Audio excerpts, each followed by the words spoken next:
That is true. And any parent of a little one knows that beyond question. So, but he says, you know, the devil has, anyone who does what is sinful is of the devil. And so the point of connection is rebellion. Satan has been rebellious from day one. We come into the world, we are rebellion in our first day of comprehension. Well, whenever that is. Some would say, some guys, that doesn't kick in until they're 30, but we won't discuss that. But that's the idea. So, why did Jesus come? He was to destroy the devil's work. Now we're going to sort of itemize that a bit and kind of work our way through that, okay? Any questions just as we're getting started? Okay, turn to the Gospel of John, the same apostle, chapter 12, verse 31. Jesus is progressing to the cross. Right before this, he's in Bethany, which is about 2 miles from Jerusalem.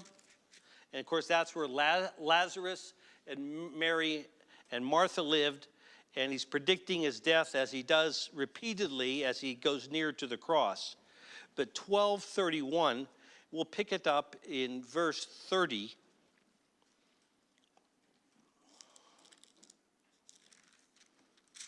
He says this. Now he's referring to something that happened previous. In verse 30, Jesus said, the voice was for your benefit, not mine. That's the Father spoke. Now is the time for judgment on this world. Of course, he's looking forward to the cross. Now the prince of this world will be driven out.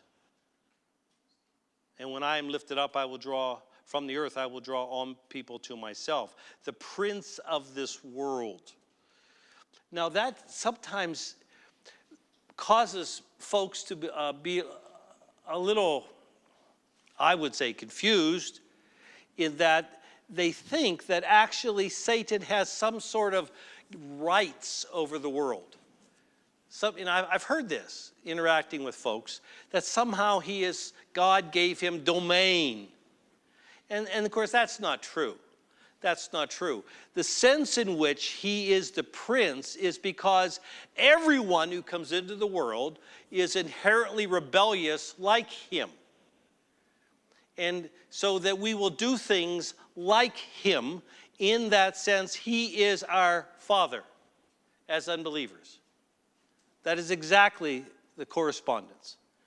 And of course now, he is seeking to thwart God's plan of salvation. Of course, now we're there when God becomes man in Jesus Christ, and he's going to go to the cross. And we're seeing various ways Satan seeks to thwart what Jesus came to do. And of course, he cannot stop it.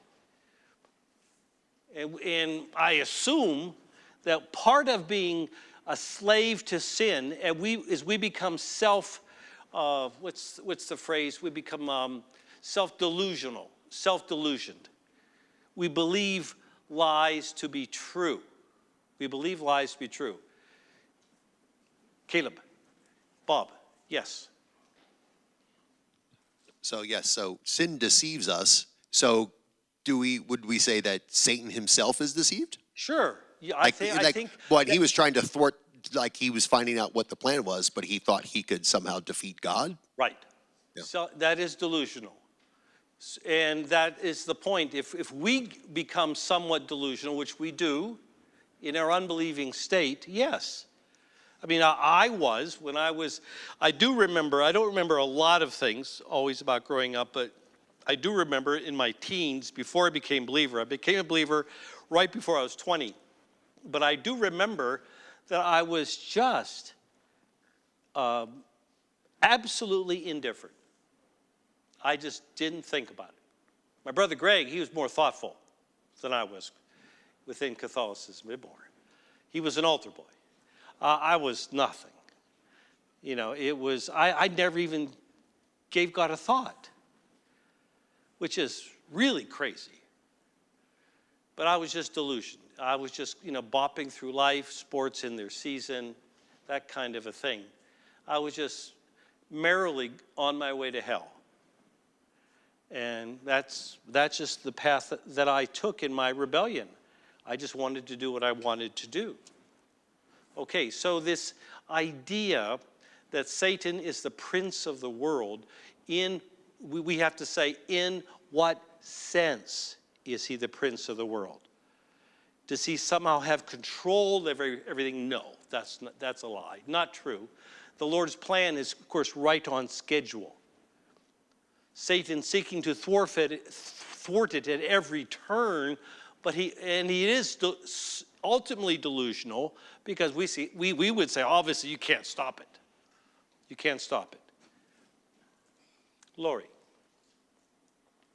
So I brought my NASB today, and in verse 31 it says the ruler of this world. So the word ruler. Same thing. Who does he have authority over? Who's he ruling? Okay, he rules, obviously. Now, if we go back to, we think of Ephesians chapter 6, where there's spiritual warfare. They call it principalities and powers, where Satan and demons, that's all true. Okay, so he rules that realm. Okay, but how does he rule the world? Only in the sense that he fans the flame in some undefinable way of our rebellion. He fans the flame. Directly, indirectly, we don't know, but we do know there is spiritual warfare. He does fan the flame of rebellion. If you're not a believer, he just fans that, it's like blowing on the embers. Now, exactly how that works, we are not told. You know, we can see exactly when Satan influenced Peter. You know, and Jesus responds, "Get you behind me, Peter." Or when he influenced Judas to betray Jesus to the Jewish leaders. Okay, we see things more directly. But otherwise, everything is somewhat indirect. It's just everybody is, you know, the only reason he has impact is because we come into the world as a result of Adam's sin with a bad heart. That's the reason why, that we find kinship with him in the sense of rebellion.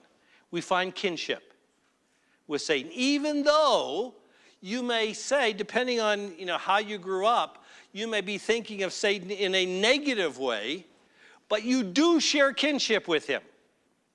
Because as an unbeliever, that is the essence, that we are described as a slave to sin. And because we can't help but be rebellious. We cannot help but do that. Because we have this disposition, this internal drive to satisfy our desires. Okay, well, that's the idea.